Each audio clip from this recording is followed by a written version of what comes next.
If you watch some of my other videos, you probably got the idea that I kind of maybe like to save money. So today we're going to compare two wireless gaming mice, two very different wireless gaming mice. The $150 Logitech G502 Lightspeed and the $60 Razer Basilisk X HyperSpeed.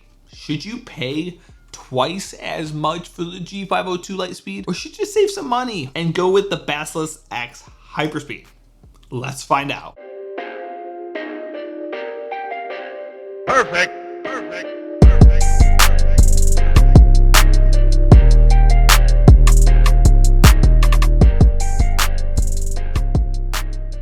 What's going on, guys? I'm Brian, and today we're comparing two mice that I really like. The Logitech G502 Lightspeed and then the Razer Basilisk X HyperSpeed. One is going to be really expensive, and one is relatively affordable. Now, as always, everything I talk about today, everything, including the reviews I did on both of these mice, will be in the description box below. So if you want some more specific reviews for these mice, go ahead and check that out down there. If you want links to the products for these mice, go check that out. Check down there. It'll be down there as well. I'll have all that down there for you guys. Also, if you're new here, consider subscribing for more tech content just like this, and feel free to give this video a big thumbs up. Like this video if you end up enjoying it. All right, let's get started. To keep everyone sane, including myself, because you know, we all know that we're gonna go insane because of these naming schemes, right? I'm gonna reference the X HyperSpeed as the Basilisk, and I'm gonna reference the Lightspeed as the G502. Both mice have a nice ergonomic design that feels great and will fit in most hands rather well. These sides of the Basilisk have a finer texture that I personally prefer over the G502s, but the rest of the Basilisk shell doesn't feel as premium as the G502s. So when it comes to the actual feel of the two mice, it's kind of more of a toss-up, you know what I mean? Like, they're both really nice. They both have their perks over the other, you know, and they both feel really good. So it's, you know, again, it's a toss-up. As for the weight, both mice are also pretty light in my opinion. The G502 comes in at just 114 grams without any of the included optional weights, while the Basilisk comes in at just 107 grams. And quite frankly, the 7 grams does feel absolutely massive to me. But of course, this is gonna really be up to your preference. So if you like a heavier mouse, you might like the G502. If you like a lighter mouse, you're gonna like the Basilisk. Both mice also are nearly identical dimension-wise. The G502 comes in as 162 millimeters long, as well as 75 millimeters wide, and then 40 millimeters tall. On the other hand, the Basilisk comes in at 130 millimeters long.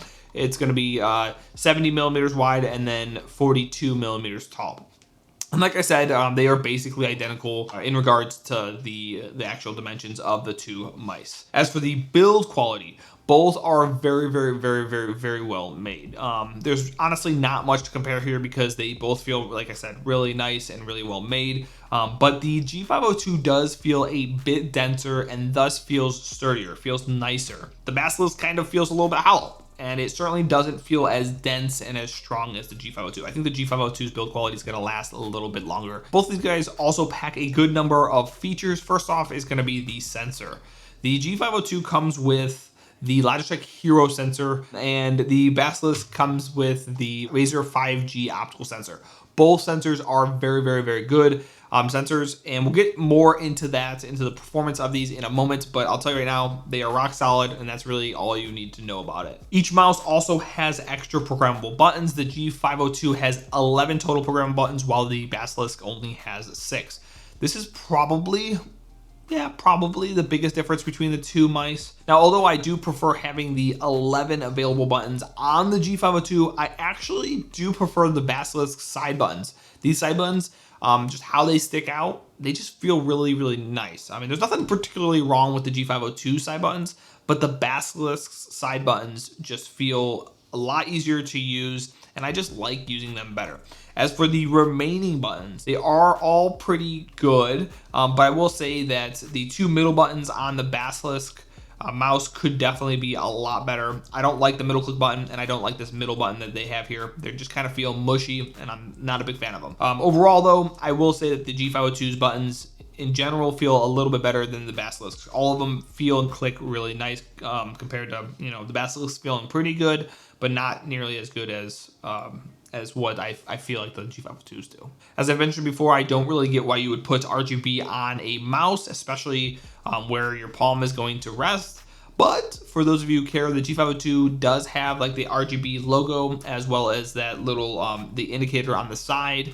And the Basilisk has absolutely nothing. The battery option on these mice are also very different. The G502 uses a rechargeable battery that's supposed to last between 48 hours and 60 hours, depending on whether or not you have RGB on. And then the Basilisk has a single AA battery. And this battery is supposed to last like 285 hours if you're connected via that USB dongle, or 450 hours if you're connected via Bluetooth, which we'll talk about more in just a moment. And battery life is great on both mice. I didn't have a single issue with battery life on the Basilisk or on the G502. And really, in my opinion, the decision here is going to be whether or not you want a rechargeable battery or a replaceable one. All right, so there's one more feature I want to talk about for these mice before we move on to performance, and this feature is going to be connectivity. Both mice can connect via an included USB dongle, and it will be the wireless preference for any gamers out there. If you're gaming, I would recommend using this wireless dongle. The G502 can also be connected via wire, which will provide the same performance as when it's wireless, but what it can't do is it can't connect via Bluetooth. The Basilisk, on the other hand, can. This thing can connect via the USB dongle, and it can also connect via Bluetooth. And for me, Bluetooth worked perfectly fine. I didn't have any disruptions or anything like that. And I didn't personally notice a difference between the USB dongle and the Bluetooth mode. It's kind of a cool, nifty feature to have on a mouse. You can just connect to it via that USB dongle at home on your main PC, and then when you're using your laptop on the go, you can connect via that Bluetooth, which is, I think it's pretty cool. It's also worth mentioning that the Basilisk can't connect via a wire. So if you run out of batteries, you could totally be screwed. So make sure you keep like at least 5,000 AA batteries on you at all times. Moving on to performance, I'm really going to keep this section pretty short. I had no issues whatsoever with performance on either of these mice in any of their modes, that being wireless or wired on the G502, or wireless 2.4 or Bluetooth on the Basilisk. They both worked really well, and I didn't see a single drop connection on either mouse. Now, although I loved using both mice, I did enjoy using the Basilisk a bit more while playing first-person shooters. I'm not sure if this is like a mental thing or something, but the 7 grams weight difference between the Basilisk and the G502 was a big deal for me when I was playing first-person shooters. I felt the difference. It was huge. Again, this is going to be preference. In other games like WoW or Total War or anything like that, I didn't feel much of a difference. Both mice worked perfectly fine, and in those cases, I kind of prefer the G502 because of the extra programmable buttons. But those are my experiences. All right, so the software solutions for each mouse work perfectly fine. I personally prefer the G-Hub software over the Razer Synapse software, and this is because I don't like how cluttered the Razer Synapse software feels. They have too much crap going on, and they just need to make it more simple, just nice and easy. The programs do basically the same things, allowing you to set up keybinds on each mouse, as well as change like DPI and your polling rates for your mouse. If they had RGB, let you modify your RGB. Both programs worked fine. I didn't see any crashes or any issues like that, or connectivity issues. I'm communicating with the mice or anything like that. Everything worked fine, and I had no issues with either program with these particular mice. And so with all that said, which one should you be picking up? Is the G502 worth twice as much over the Basilisk X HyperSpeed? And this is actually a really hard question for me to answer. I love the G502 Lightspeed. It comes with a ton of cool features, and it feels like a mouse that will last you a very long time. It's really nice and sturdy. I've never had any issues with the G502 series mice, and they all just last a long time.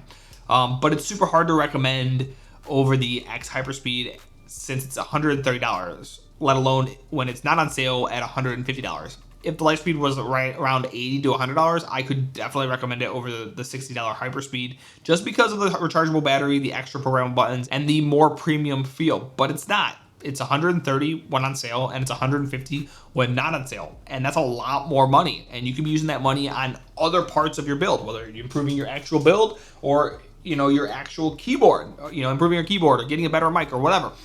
So for me, I would actually go out and grab the Basilisk over the G502 if I had to choose. The X HyperSpeed is a great budget option. I think it's absolutely the go-to for, like, you know, if you want a G502 feel and look like, and you want it to be wireless, I think the X HyperSpeed is the mouse you want to grab. If you ended up liking this video, please give me a thumbs up and consider subscribing for more tech content just like this. If you want to watch more of my content, the videos will be popping up right here. Thank you guys so much for watching, and I'll catch you in the next one.